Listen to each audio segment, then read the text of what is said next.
Shalom Aleihim, Bapak Ibu terkasih di dalam nama Tuhan Yesus. Saya Mario Tasiolan Siotang, Gembala dari The Great Commission Church, menyapa Bapak Ibu Saudara terkasih yang sedang menyaksikan video ini.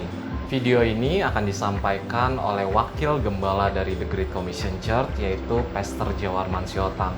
Di dalam video ini akan begitu banyak rahasia yang belum pernah terungkap. Akan begitu banyak rahasia surganya akan terungkap. Jadi saya mengajak Bapak Ibu Saudara terkasih yang sedang menyaksikan video ini untuk sama-sama konsentrasi, sama-sama membuka paradigma agar kita sama-sama mendapatkan paradigma yang baru dari Tuhan Yesus. Selamat menyaksikan video ini. Tuhan Yesus memberkati.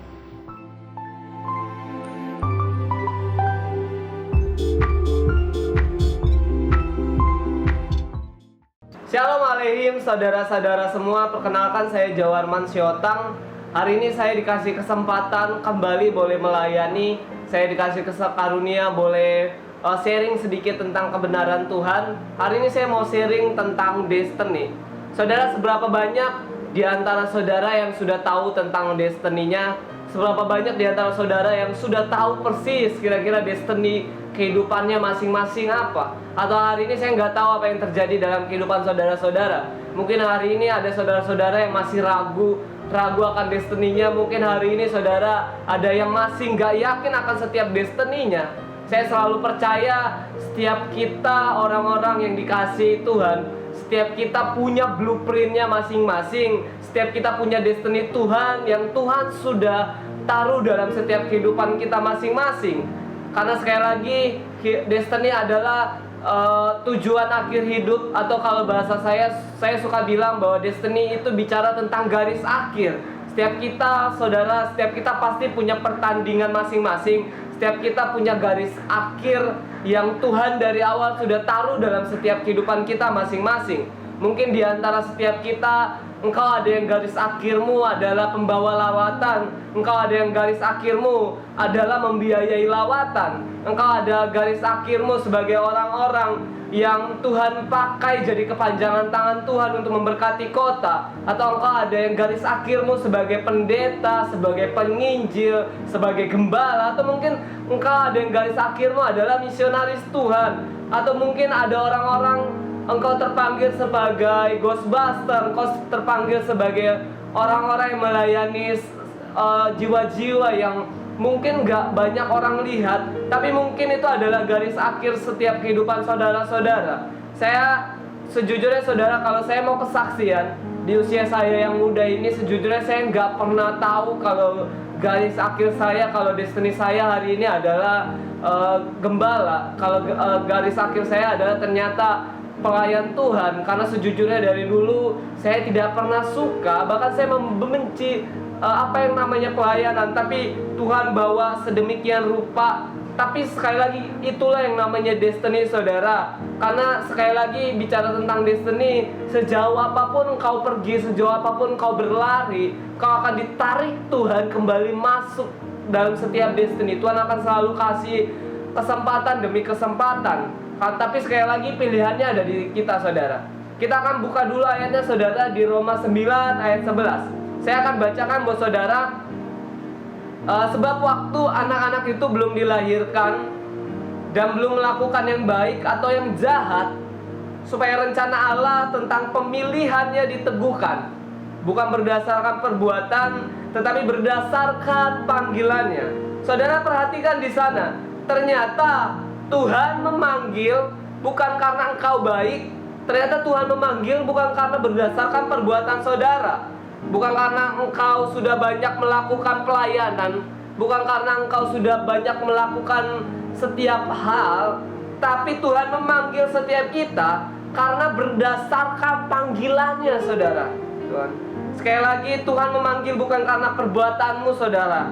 Jadi hari-hari ini jika engkau merasa kalau apa yang kau lakukan sehari-hari ini di dalam pekerjaan Tuhan, di dalam setiap destiny yang Tuhan taruh dalam setiap kehidupanmu, engkau ngerasa itu adalah karena engkau punya kapasitas, karena engkau punya kemampuan di situ. Tapi hari ini firman Tuhan bukan.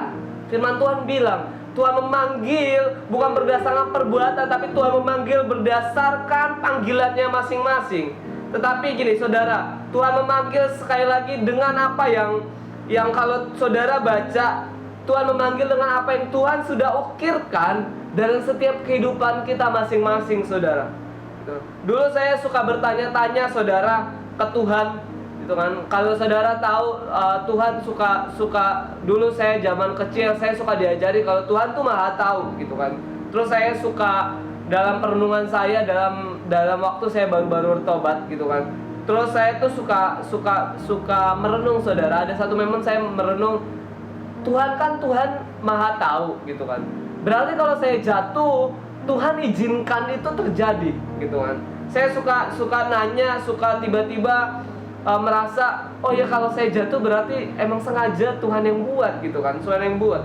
Terus sampai akhirnya saudara, saya ngerti di satu titik saya temuin jawaban Tuhan. Ternyata gini saudara, selain Tuhan Maha tahu, Tuhan tuh Maha punya rencana saudara, gitu.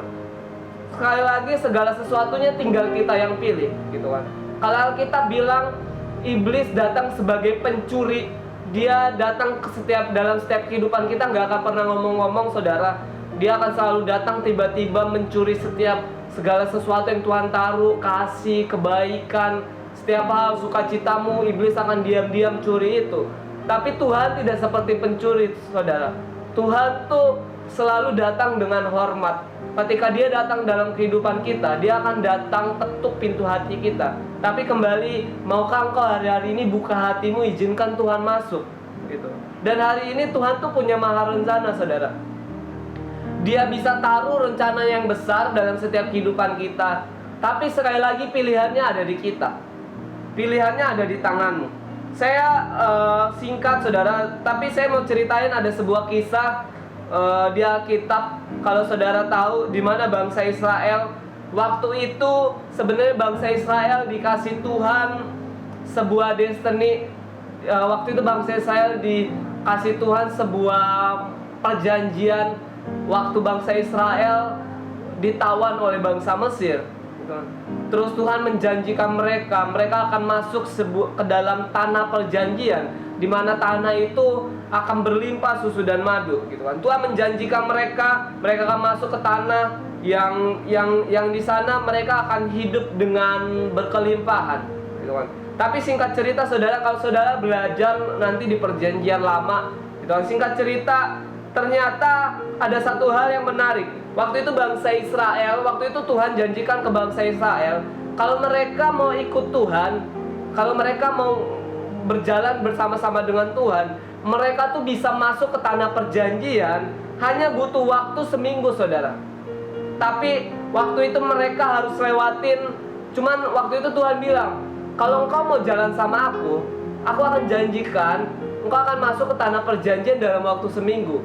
Tapi kau akan lewatin bangsa musuh-musuh dan kau harus berperang di sana, gitu kan. Bahkan Tuhan bilang, tapi aku akan menyertai engkau dan engkau akan ngalamin kemenangan. Bahkan saudara, kalau saudara pelajari, seandainya mereka bisa masuk, mereka nggak akan cuma masuk ke tanah perjanjian dalam seminggu, tapi mereka akan dapat jarahan-jarahan, mereka akan dapat susu dan madu, mereka akan dapat budak-budak karena mereka akan lawan bangsa musuh-musuh, gitu saudara. Cuman ternyata saudara, waktu itu mereka pilih jalan. Mereka maunya jalan dengan ego mereka. Mereka maunya bangsa Israel waktu itu nggak mau jalan dengan apa yang Tuhan taruh. Tuhan sudah kasih destiny atas setiap hidup mereka. Mereka maunya berjalan dengan apa yang mereka pikir itu benar, gitu kan.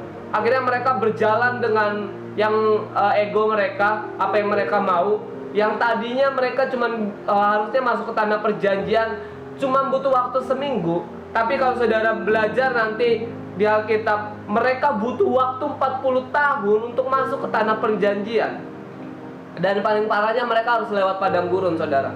Padahal Tuhan janjikan kalau mereka jalan sama Tuhan, mereka cuma cukup seminggu lewatin bangsa musuh.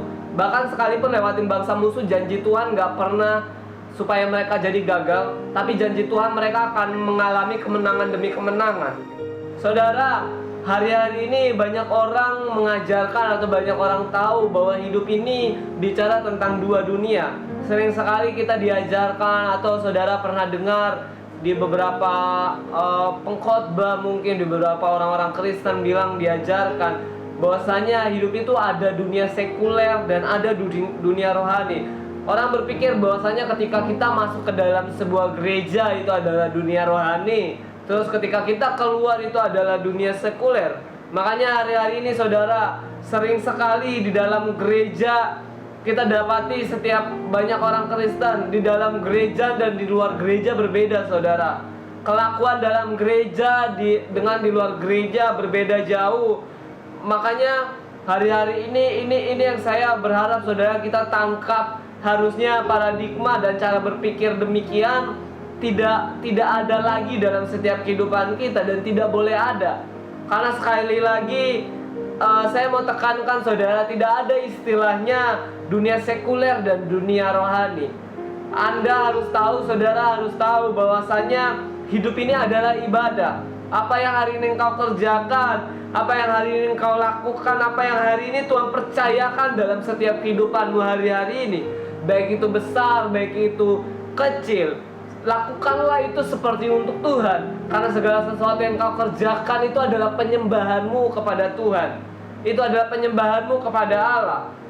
Saya mau bilang hari-hari ini buat setiap kita, terlepas buat setiap orang yang mungkin hari-hari ini sepertinya tidak melakukan apa-apa. Mungkin engkau yang hari ini adalah seorang ibu-ibu yang pekerjaannya di rumah hanya mengurus keluarga, hanya mengurus anak, kerjanya cuma masak, cuma nyapu, ngerapin rumah. Tapi saya mau bilang saudara, biarkah apa yang hari-hari ini engkau lakukan itu untuk Tuhan. Lakukan dengan terbaik, lakukan seperti engkau sedang menyembah Tuhan, lakukan seperti engkau sedang melakukannya untuk Tuhan. Jangan melakukannya sambil marah-marah, jangan melakukannya dengan hati yang bersungut-sungut. Karena sekali lagi, pelayanan bukan tentang kau ada di gereja, melakukan setiap aktivitas gereja, tapi pelayanan adalah tentang menjalani kehidupan kita untuk memuliakan Tuhan. Apa yang hari ini engkau lakukan, apa yang hari ini engkau sedang kerjakan, hidupmu adalah ibadah, saudara.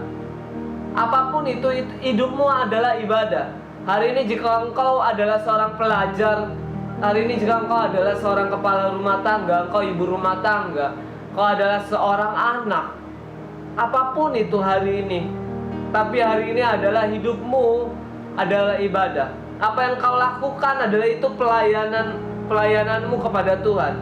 Karena sekali lagi saya mau tekankan saudara, pelayanan bukan tentang tata cara ibadah.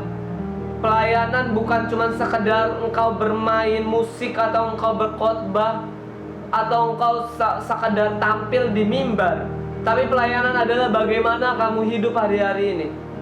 Pelayanan berbicara tentang bagaimana hidupmu, tentang bagaimana apa yang kau kerjakan hari-hari ini. Semuanya yang kau lakukan adalah mempermuliakan Tuhan, saudara. Bukan cuma bicara tentang sekali seminggu, bukan bicara tentang ketika engkau ada jadwal pelayanan saja. Karena saya mau bacain ayatnya saudara, di Roma 12 ayat 1. Karena itu saudara-saudara, demi kemurahan Allah aku menasihatkan kamu supaya kamu mempersembahkan tubuhmu sebagai persembahan yang hidup, yang kudus dan yang berkenan kepada Allah. Itu adalah ibadahmu yang sejati. Atau kalau versi bahasa Indonesia masa kininya dibilang seperti ini saudara, saudara-saudara, Allah sangat baik kepada kita. Itu sebabnya saya minta dengan sangat supaya kalian mempersembahkan dirimu sebagai suatu korban yang hidup yang khusus untuk Allah dan yang menyenangkan hatinya. Ibadahmu kepada Allah seharusnya demikian. Berarti gini saudara, berarti bicara tentang pelayanan, berarti bicara tentang destiny, garis akhir. Artinya segala sesuatu yang kau kerjakan, lakukan itu seperti pelayanan. Dan sekali lagi bicara tentang pelayanan bukan bicara tentang dunia sekuler dan rohani. Pelayanan bukan bicara tentang nyanyian saja. Pelayanan bukan bicara tentang kau bermain musik. Pelayanan bukan bicara tentang kau berkhotbah. Tapi pelayanan itu bicara tentang bagaimana hidupmu. Pelayanan bukan bicara tentang liturgi gereja. Pelayanan bukan bicara tentang kau pergi ke tempat ibadah. Tapi pelayanan adalah bagaimana hari-hari ini hidupmu. Saya pribadi percaya saudara, buat setiap kita yang ngerti tentang destiny, tentang garis akhir, Saya percaya bicara tentang destiny bukan bicara tentang kau harus jadi pendeta supaya engkau bisa dibilang orang yang menggenapi destinimu, engkau jadi pemain musik atau engkau pelayan. Tapi saya percaya setiap engkau yang hari-hari ini tangkap apa yang Tuhan ingin kerjakan dalam kehidupanmu, kau yang Tuhan punya panggilan destiny sebagai dokter, sebagai apapun itu, saya percaya saudara, kalau engkau tangkap itu dengan baik-baik, Tuhan bisa pakai engkau. Bukan cuma memberkati hidupmu, keluargamu, tapi engkau bisa dipakai Tuhan memberkati kota. Dan hari ini saya percaya Tuhan akan pakai kita dengan dahsyat, Tuhan akan pakai kita dengan luar biasa. Tapi kembali saudara, pilihannya di kita. Kalau saudara tahu Tuhan bukan menaruh destiny berdasarkan perbuatan, tapi Tuhan menaruh destiny berdasarkan panggilan kita masing-masing. Saya nggak tahu hari ini panggilan saudara apa-apa, tapi saya berharap setiap kita terus percaya, setiap kita yakin betul bahwa setiap kita akan masuk dalam panggilan ilahi Tuhan. Setiap kita akan masuk terus dalam destiny Tuhan. Saya terbatas, saya berharap Roh Kudus yang terus berbicara terhadap saudara. Kita berdoa, Bapak, kami bersyukur buat siang hari ini Tuhan, buat hari ini, kesempatan yang Tuhan boleh taruh buat setiap kami sama-sama mendengarkan firman-Mu, belajar bagaimana kami tahu tentang destiny. Ternyata destiny bukan bicara tentang panggilan rohani, tapi destiny bicara tentang apa yang Tuhan ingin kerjakan dalam setiap kehidupan kami. Karena kami tahu Tuhan, apapun itu, baik di dunia pelayan atau bukan, kami percaya segala sesuatunya itu adalah pelayanan untuk Tuhan. Dan buat hari-hari ini Tuhan, biar kiranya Roh Kudus yang terus mengingatkan, Roh Kudus yang terus membuat setiap hati kami makin percaya. Buat Roh Kudus ajari kami supaya kami punya iman yang penuh di dalam Kristus, agar kami semakin masuk dalam panggilan Tuhan, agar setiap kami semakin masuk dalam setiap rencana Tuhan yang Tuhan taruh dalam setiap kehidupan kami. Kami bersyukur di dalam nama Tuhan Yesus. Haleluya, amin. God bless. Sampai ketemu di next video.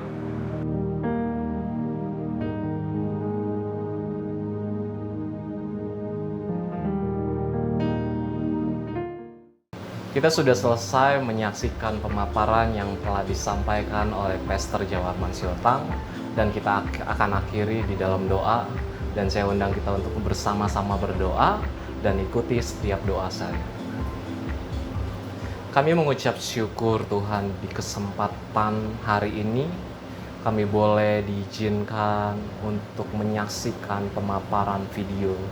Biarlah Tuhan apa yang kami dengar Tuhan menjadi rema di dalam hidup kami Tuhan, agar kami mempunyai paradigma yang baru Tuhan. Ya Tuhan, di kesempatan doa kali ini Tuhan, kami betul-betul minta ampun Tuhan untuk setiap pelanggaran, untuk setiap dosa yang telah kami lakukan Tuhan, secara sengaja maupun tidak sengaja. Dan dengan rela Tuhan, kami undang Roh Kudus masuk ke dalam hidup kami untuk menjadi Tuhan satu-satunya di dalam hidup kami, untuk menjadi juru selamat di dalam hidup kami, dan menjadi Raja di dalam hidup kami. Ini doa kami Tuhan, kami landaskan dengan ucapan syukur di dalam nama Tuhan Yesus. Haleluya, amin. Terima kasih, Tuhan Yesus memberkati.